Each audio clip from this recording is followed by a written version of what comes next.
Hi sir. Hello అండి. First of all happy birthday to megastar గారు. ఈరోజు August 22.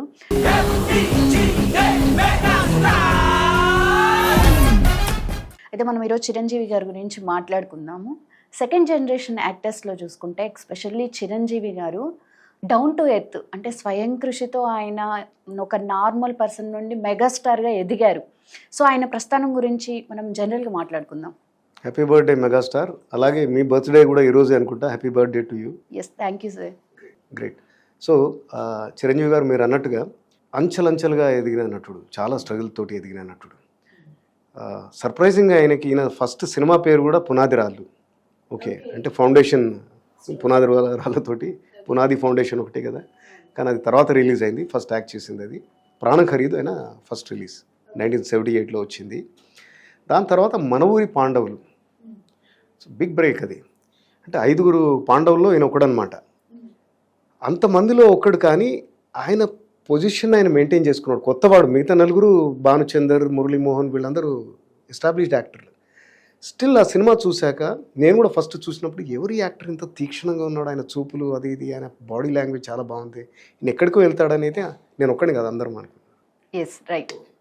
దాని తర్వాత అంచెలంచెలుగా రకరకాల క్యారెక్టర్స్ వేశారు. ఇది చెయ్యను ఇది చేస్తా అని కాదు, విలన్గా చాలా వేశారు. కృష్ణ గారి సినిమాల్లో వేశారు. శోభన్ బాబు తోటి మోసగాడ్లో ఆయన విలన్, శ్రీదేవి తోటి ఫస్ట్ యాక్ట్ చేసింది అందులోనే అనమాట. సో ఇలా రకరకాలుగా చేశారనమాట ఆయన. అండ్ మీకు ఒక క్వశ్చన్ వేస్తాను. అలా చేస్తూ చేస్తూ మీకు తెలుసు కదా, ఆయన బ్లాక్ బస్టర్, ఆయనకు పెద్ద స్టార్డమ్ ఇచ్చిన ఫిల్మ్ ఖైదీ. అది ఆయన ఎన్నో సినిమా అయి ఉండొచ్చు. ఒక 10 సార్, 10-15 ఉంటుంది. ఇంకో సెకండ్ గెస్ చేయండి క్విక్గా. 20. అది 60th మూవీ. 60th. 1978లో ఫస్ట్ మూవీ, 1983లో 60th మూవీ. అంటే 5 ఏళ్లలో 60 చేశాడు. అంటే ఎన్ని పాత్రలు వేశారు 5 yearsలో. ఇది విపరీతమైన స్టార్డమ్ ఇచ్చింది ఈయనకి. అంటే అంతకుముందు కూడా హీరోగా చాలా సక్సెస్ఫుల్ ఫిల్మ్సే చేశారు. చట్టానికి కల్లిలో, ఇంట్లో రామలింగయ్య, వీధిలో కృష్ణయ్య, శుభలేఖ, దెన్ అభిలాష, కిరాయి రోడీలు, చాలా సినిమాలే చేశారు. సో సైడ్ యాక్టర్స్ కూడా చేశారు. సైడ్ యాక్టర్లు అవన్నీ చేశారు. అవన్నీ నేను ఇప్పుడు చెప్పినవి పెద్ద మెయిన్ లీడ్ హీరోగా కూడా సక్సెస్ఫుల్ ఫిల్మ్స్ చేశారు. ఓకే. కానీ ఇది మటుకు ఎనలేని స్టార్డమ్ ఇచ్చింది. సూర్యం అనే క్యారెక్టర్ ఈరోజు కూడా మనకు గుర్తుంటుంది. అంటే ఆయన ఆ స్పీడ్, అందులో అంటే సిస్టమ్కి అగెయిన్స్ట్గా అండర్ డాగ్ అనమాట.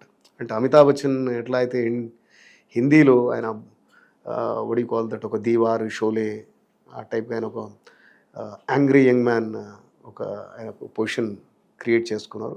అలాగే ఇతను కూడా అనమాట. ఇక్కడ ఆయనలో ఉన్న ఆ రా ఎనర్జీ, రా పవర్, ఆ ఎమోషన్స్. దెన్ డాన్స్లో అయితే ఆయన చాలా బాగా చేస్తారు. రగులుతుంది మొగలిపోద అవి ఇవన్నీ.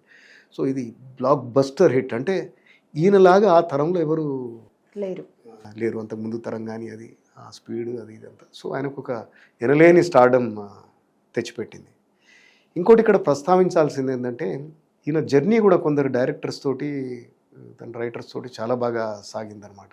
ఈయన సక్సెస్లో నేను అనుకుంటా అంటే ఫస్ట్ 100 ఫిల్మ్స్ వరకు కోదండరామరెడ్డి గారిది చాలా పెద్ద పాత్ర. ఆల్మోస్ట్ 23 ఫిల్మ్స్ చేశారు ఇద్దరు కలిసి, ఒక డైరెక్టరు ఒక హీరో. ఎందుకంటే ఈయన చేసినవే ఇప్పుడు ఇది 156th ఫిల్మ్ రాబోతుంది. ఓకే. సో దాంట్లో 23 ఆయన చేశారంటే పెద్ద విషయమే. ఈ ఖైదీ వాళ్ళిద్దరు కాంబినేషన్లో 5వ పిక్చర్ అనుకుంటా. వాళ్ళు న్యాయం కావాలి, దెన్ కిరాయి రౌడీలు, శివుడు శివుడు శివుడు ఇలాంటి పిక్చర్స్, అభిలాష ఇవన్నీ చేశారనమాట. దెన్ ఇంకో కాంబినేషన్ ఉండింది, Kodandarama Reddy, creative commercials, Yandamuri Veerendranath, Ilaiyaraaja. Block buster movies, musical hits. ఈరోజు కూడా పాటలు ఎక్కడైనా మోగుతూనే ఉంటాయి అక్రాస్ ద జనరేషన్స్. ఎక్కడైనా ఇళయరాజా సాంగ్స్ తెలుగులో ఉంటే ఈ 5-6 పాటలు రావాల్సిందే. సో లైక్ అభిలాష, ఛాలెంజ్, రాక్షసుడు, మరణ మృదంగం, అమేజింగ్ హిట్స్ అనమాట. ఒక సీక్వెన్స్ లాగా వచ్చాయి అనమాట. దెన్ ఆయన ప్రయాణం రాఘవేంద్రరావు గారితో కూడా బాగా సాగింది. మనకు తెలియదే ఉంది, జగదేక వీరుడు అతిలోక సుందరి మొన్ననే మళ్ళీ రిలీజ్ అయింది. అది ఆయన్ని ఎక్కడో వేరే పెడస్టల్ మీద పెట్టింది. ఖైదీ ఒక ఎత్తు అయితే, ఎర్లీ 1990s ఆయనకు ఒక గోల్డెన్ యుగం లాగా అనమాట. జగదేక వీరుడు, అతిలోక సుందరి, దెన్ ఘరానా మొగుడు, ఏదన్నా గ్యాంగ్ లీడర్, ఇట్లాంటి పిక్చర్స్ అన్ని బ్లాక్ బస్టర్స్. అంటే ఆయన స్టేచర్ని ఎక్కడో పెట్టాయి. ఓకే. అంటే అందరూ వెనకాల నంబర్సే కానీ ఒక 10 years I think he was the biggest show man. Rule చేశాడు. అంటే ఎక్కడో ద వీక్ మ్యాగజైన్లో వచ్చింది, Chiranjeevi is biggest star in the country అని, ఆయన కలెక్షన్స్ కానీ అది కానీ. అంటే సార్ అసలు ఆయన పేరు చిరంజీవి కాదు అనుకుంటా కదా? కొనిదెల శివశంకర వరప్రసాద్. ఓకే. తదుపరి ఐ థింక్ 2007 పాలిటిక్స్లోకి వెళ్ళే ముందు లాస్ట్ పిక్చర్. అంతకుముందు కూడా కొన్ని బ్లాక్ బస్టర్స్ ఇచ్చారు, లైక్ టాగోర్, ఇంద్ర. ఈ సినిమాలు ఆయనకు పొలిటికల్ ప్లాట్ఫామ్ కూడా క్రియేట్ చేశాయి, ఎందుకంటే సోషల్ ఇష్యూస్ మీద చేశారు ఆయన, స్టాలిన్, ఇవన్నీ కూడా. దెన్ 2008లో ఆయన పాలిటిక్స్లోకి వెళ్ళారు.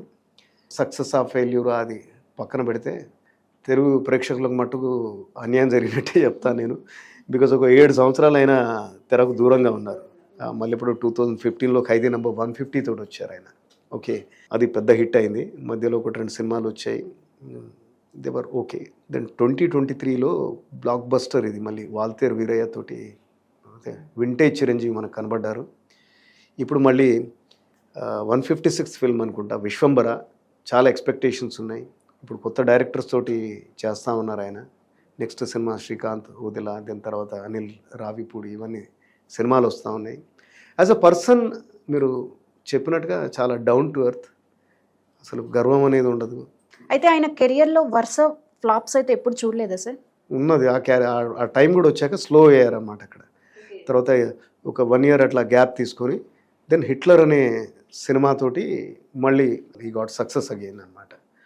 ఓ హిట్లర్, దెన్ బావగారు బాగున్నారా, మాస్టర్, ఇట్లా సంవత్సరానికి ఒకటే చేశారు. అంతకుముందు చాలా సినిమాలు చేసేవాళ్ళు, కొద్దిగా కాషన్ తోటి చేశారనమాట.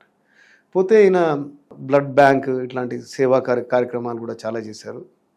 Very nice person. ఇప్పుడు ఇండస్ట్రీలో అందరికీ పెద్ద దుక్కు, ఎప్పుడు చెరగని చిరునవ్వే ఉంటుంది ఆయన మొహంలో. We wish him all the best. So wish him more and more successful years to come. Right, thank you sir. Pleasure.